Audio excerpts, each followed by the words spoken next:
Magandang umaga po sa ating lahat mga kapatid.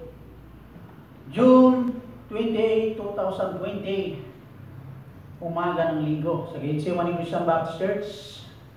Nag-aatit sa inyo po na higit sa lahat magpapasalamat tayo sa Diyos sa Kanya pong kabutihan at sa Kanya pong pagtulos sa atin sa bawat isa.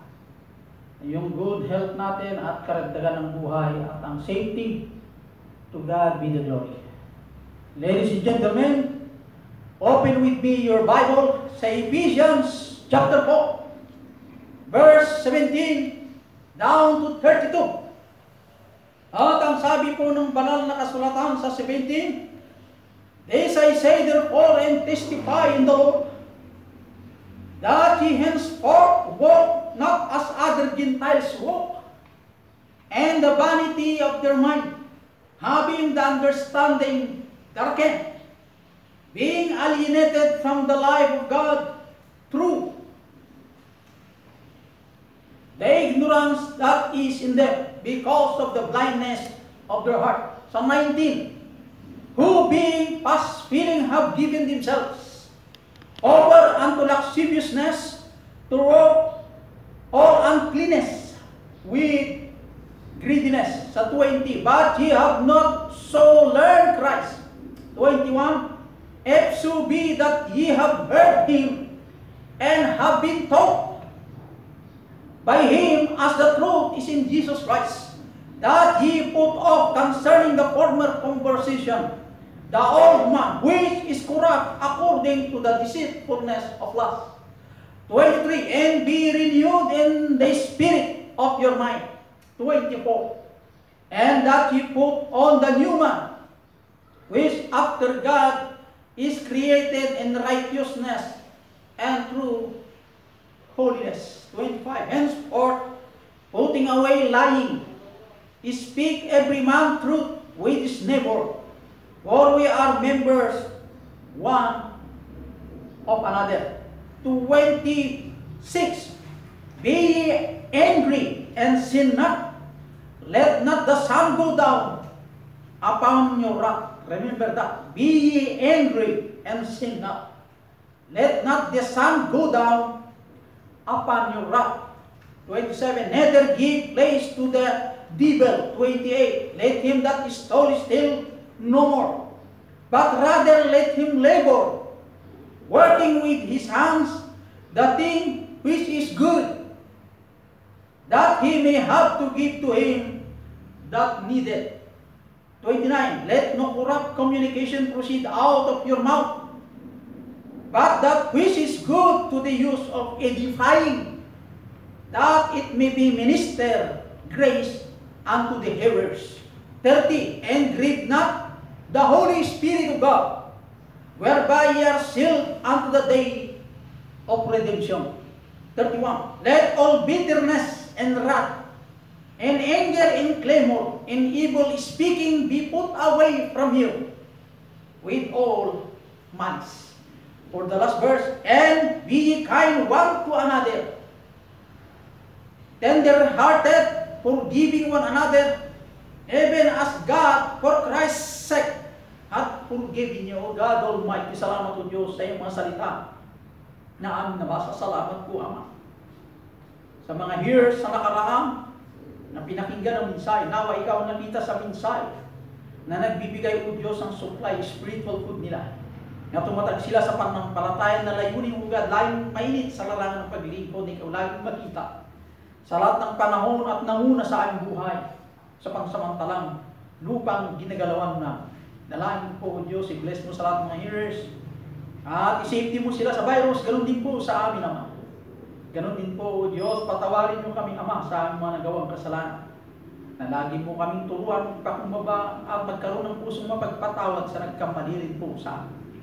Dalangin po namin, O Diyos, na ang virus na tumikilos sa aming bansa ay iyong pong alisin by the grace and mercy na kaawaan mo mga tao, Ama, na maraming namamatay sa virus, hindi pa nakilala ang daan papuntang langit na si Kristo Jesus lamang, the only begotten Son, who died at Calvary, na bayaran ang aming nagawang kasalanan. Hindi pa nila alam, O Diyos, ang kaligtasan na nagmula sa banal na kasulatan. Dalayan ko, Diyos, na hipuin mo, bigyan mo karunungan ang aming Presidente Duterte, para, O God, pangunahan mo siya upang malutas ang problema according to thy ways.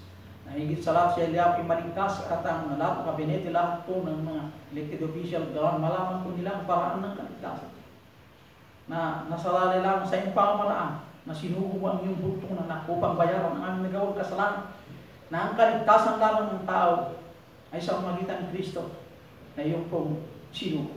Dalayan ko, Diyos, na hindi lang po sila sa bayan ng San Mateo, Diyos ay Father na nawa ang aming Pangulo, ang aming pong mayor o Pangulo sa bayan ito ay pangunahan mo rin naman na itong virus na pumakalat o Diyos sa iyong pong alisin. Kaawaan mo kami o Diyos sa bawat isa. Bigyan pagkakataon na ihasi kayong salita na biyaya lamang ang kaligtasan na mula sa inyo. Amunin mong bawat mananampalataya. Salamat sa kapatid o nasa ibang bansa, sa katawan, brother, friends, family. Ganon din po kay Sister Brisha, at ganon din po kay itong kapatid nasa Norway, sa Hong Kong at Singapore na Panginoon. Ay malaman po nila ng inyong salita, sila po ay makinig sa mensahe, higit sa lahat ng kapatiran nasa San Mateo. At hindi lang sa San Mateo, sa parating bayan na nakinig ang mensahe. Nabigyan mo sila, O God, ng pagkaunawan yung salita upang bigyan importansya na ito ay magamit po nila, O Diyos, sa pagpakibakas sa nibutang pangsamantala. Dalayan ko, O Diyos, that I have given thy servant. I am imanok natin, O God, wala akong kakayanan, hindi sa magitan ng biyaya. Lagi mo ako ikubliyama upang makita ka sa mensahe sa lahat ng panahon ng iyong linggo. Salamat sa mga blessing. In Jesus Christ I pray. Amen. Dito po sa ating pong talata na ating pong nabasa, mula sa 17 ng 4 ng Ephesians hanggang 32. Ang title ng mensahe ko, Build a Message on God's Wounded. Build a Message on God's Wounded Spirit by using the wounds of Christ. Build a message on God's wounded spirit by using the wounds of Christ. Unang puntos. Sa 17 verse 21. 17 down to 21. Then I say therefore, and testify in the Lord, that ye henceforth walk not as other Gentiles walk, and the vanity of their mind. Gentiles kasi ang mga Hinel, pag ihambing po yung katauhan ng mga Israelites, ang Israelite na bansa o mga Israel ay chosen nation. Pinili ng Diyos itong Israelites o Israel na bansa. Na ito po ang hindi ang Israel na pumili sa Diyos, kundi ang Diyos ang pumili sa mga Israel. Kaya blessing na ang Israel o mga kapatid ay pinili ng Diyos. Ang mga Hintil noon ay hindi kasama sa pagpili noong panahon po. Ito po in the Old Testament. Nagkaroon din po pagka-paliwanag ng banal na salita ng Diyos na ang mga Hintils ay pinili rin ng Diyos sa katauhan ni Kristo na naibwes ang kanyang buhay sa bundok ng Kalbaryo. Kaya nung nabuhay na muli, natatandaan nyo na yung punggol ay nagiba. Kaya Israel at Gentiles parehas na ngayon sa harapan po ng Diyos. Dahil po sa katauhan ni Kristo, ay sinabi niya rin po na ang Diyos hindi nyo ako pinili, kundi ako ang pumili sa inyo. Nasa Bible ko sa John. Ang Diyos ang pumili. Sa Israel naman, ang Diyos Ama siya pumili ang bansang Israel.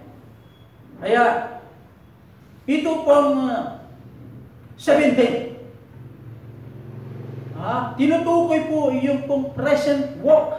Yung pong tinutukoy sa 17. Therefore, maliwanag po sa verse 17. Therefore, in verse 17, ang sabi ko doon sa yung pong henceforth, ay tinutukoy po yung pong pagkilos ng mananampalataya sa kasalukuyan. Yung present walk. Yung pong holiness, it represents the change has taken place. Changes. Pagbabago ng ating pong buhay o pagbabago ng ugali ng katawan pong ito. Kaya yung pong henceforth, tinutukoy po yung pong pagkilos paglakad kasalukuyan.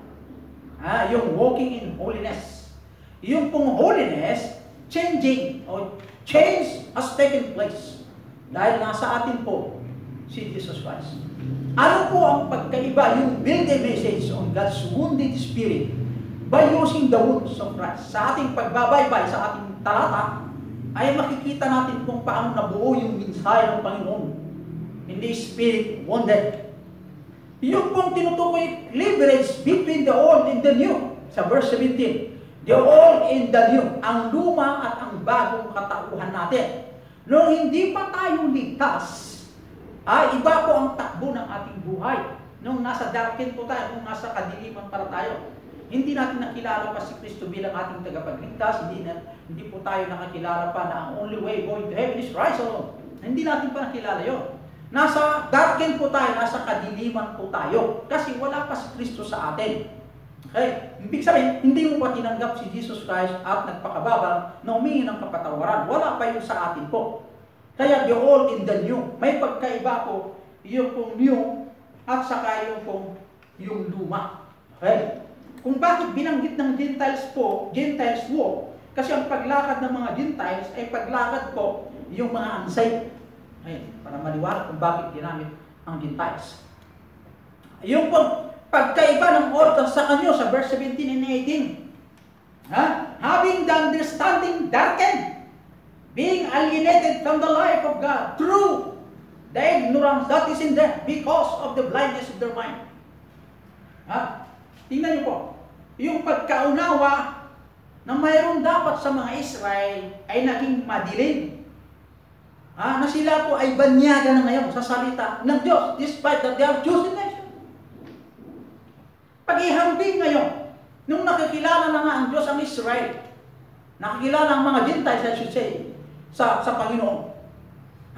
Sila po ay nagkaroon din ng pagkaunawa. Pero nung hindi paligtas ang mga Israel, itong mga Gentiles, ay lumalakad sila sa kadiliman. Sa kanilang karunungan mayroon sa lupa na kinikilala ng tao, ay pinapalakpakan ng tao, ay walang kabuluhan sa harapan ng Diyos yun. Kahit marunong ka sa lupa, kung hindi mo pa kilala ang tagapagligtas, mangmangka, ayon po ng Bible. Nasa Proverbs. Kaya having the understanding sa verse 18, darkened, being alienated from the life of God through the ignorance that is in them because of the blindness of their heart. Kaya ang pagkaiba sa old and the new. Kaya ito, unang puntos sa verse 21 down to sa verse 17 down to 21. We should have Christian to reject the old man. Reject the old man. The Christian life is in a total opposition to the pagan life. Yung paganong pabubuhay. Yung pong kasing pagan, nag-umpisa rin po noon na. Wala pa ang Catholicism. Wala pa ang Katoliko. Lahat ng mayroong religion nun, wala pa.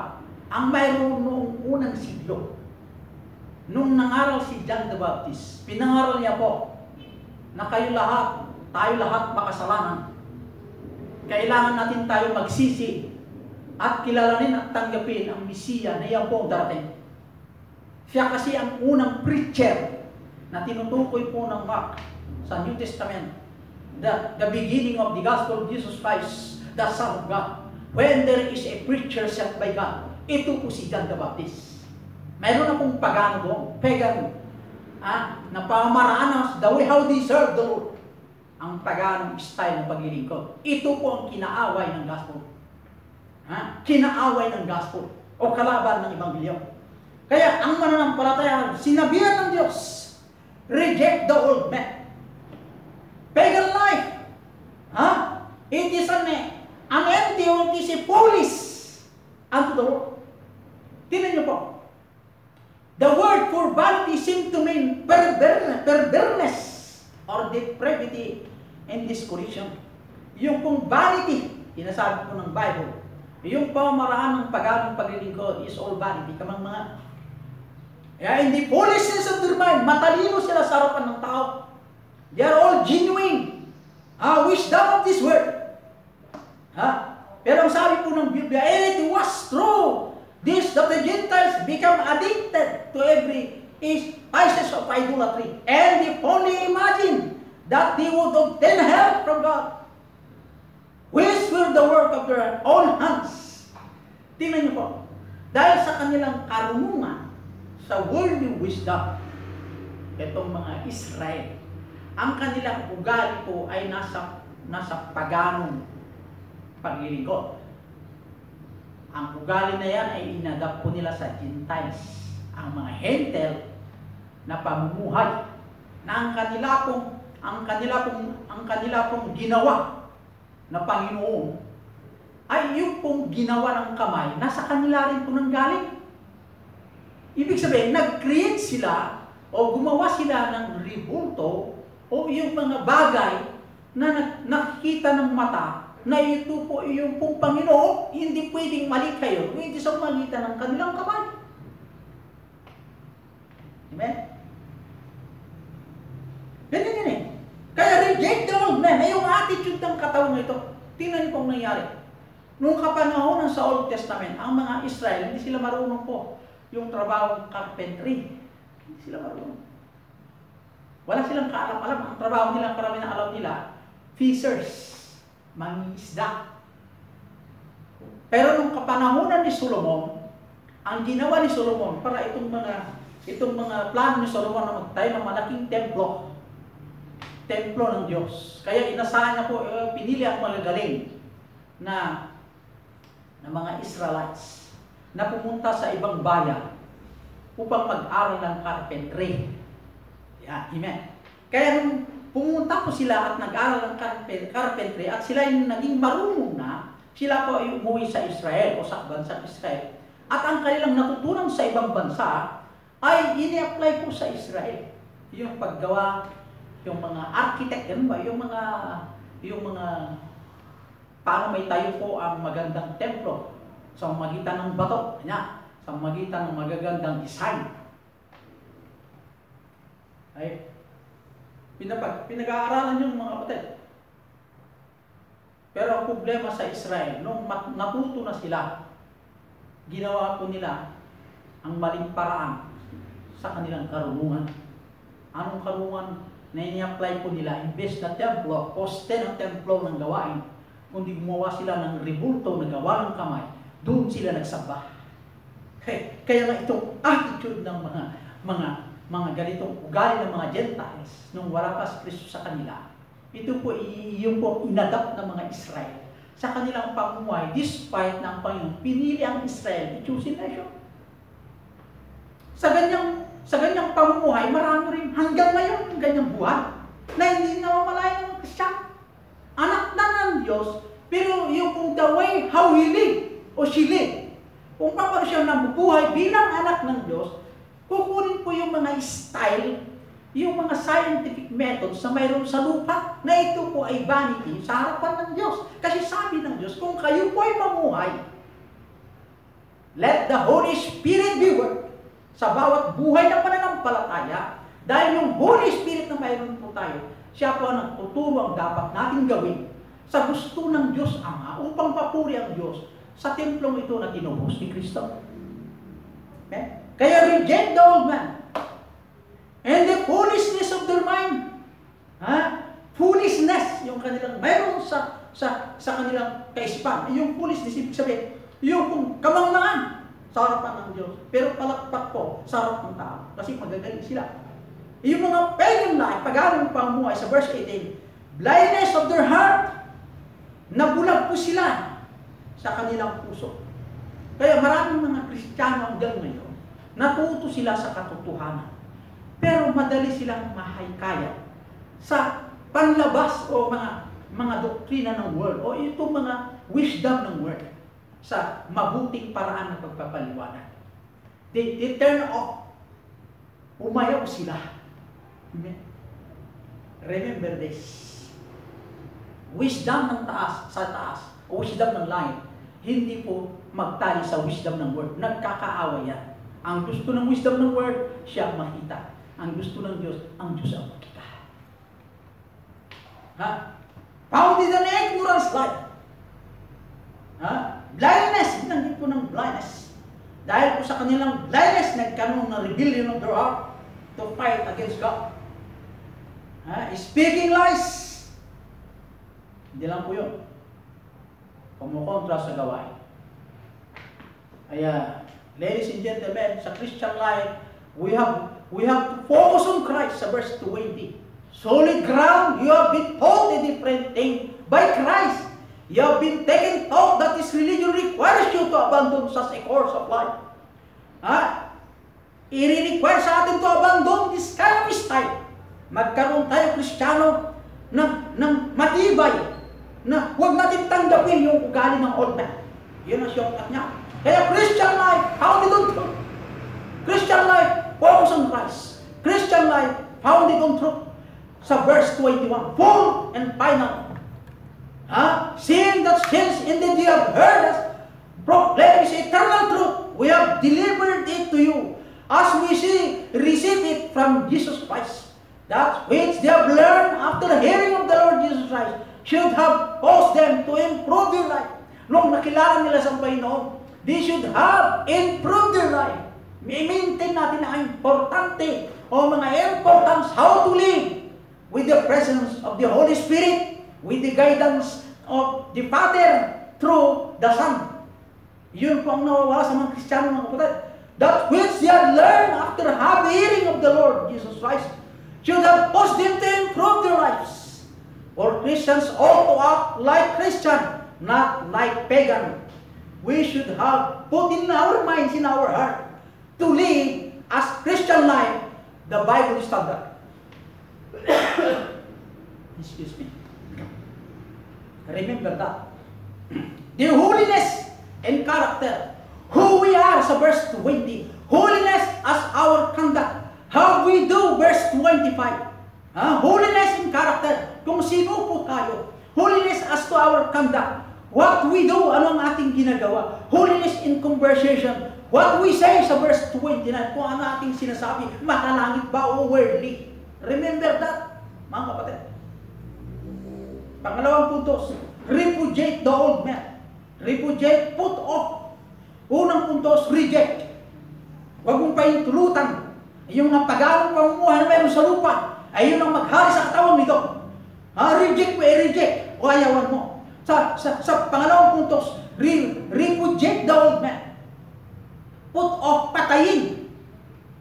Huwag bubuhayin. Maraming Kristiyano ngayon, yung kanilang ganyan, binubuhay. Yung ganyang binubuhay. Wala na ngayon eh. Ngayon binubuhay pa rin. Tanongin nyo si brother, si Edmond. Binubuhay siya. Binubuhay ba yan? Ang sabi ng Bible, huwag buhayin, patayin. Anong patayin? Itapon sa sako at itapon po at dadalhin po sa tapunan po ng dumi at susunugin. Yun po ang put off. Recognize Him for what He is. The corrupt attitude of this vessel. Kailangan alam mo ano pa yung corrupt na nangyari sa katawang ito. Itapon mo na. Yung desire ng katawang ito, itapon na rin po yung kung gusto ng katawang ito.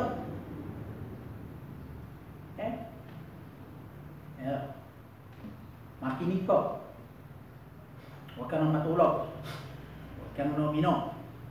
Mayroon sa inyo uminom pa. Ngayon, makinig ka. Uminom ka ng ganyan at ibang daan mo. Ayaw ng Diyos yan. Sino nga nasusunod? Ang Diyos ikaw. Nga, pag ikaw masunod, may mararating ka na ayaw mo. Tandaan mo yan. Repudiate! Huwag natin tatanggapin po yung pong itong laman na gusto niya. Kaya we should have the attitude to fight, to put off the old man. Reject the old man. For the third point, renew the inner man. Renew the inner man sa verse 23. Renew, ibig sabihin ng renew, yung pong palakasin ang inner man. Nung tinanggap ko si Jesus Christ bilang tagapagligtas Panginoon, nasa bagong tao na tayo. Ibig sabihin ng bagong tao, bagong ugali, bagong mamamayan, hindi na tayo taga-sanlibutan. Tayo po ay mga estranyero sa lupang ito na nilikha ng Diyos. Tayo po ay makalangit na bayan. Citizen po ng langit. Kaya ito po yung renew the inner man. Iyon po, It is necessary that man should be renewed in order to be active. In order for us to be active, ladies and gentlemen, active. Ha? Kaya para tayo may maging active, kailangan po natin na i-renew the inner man.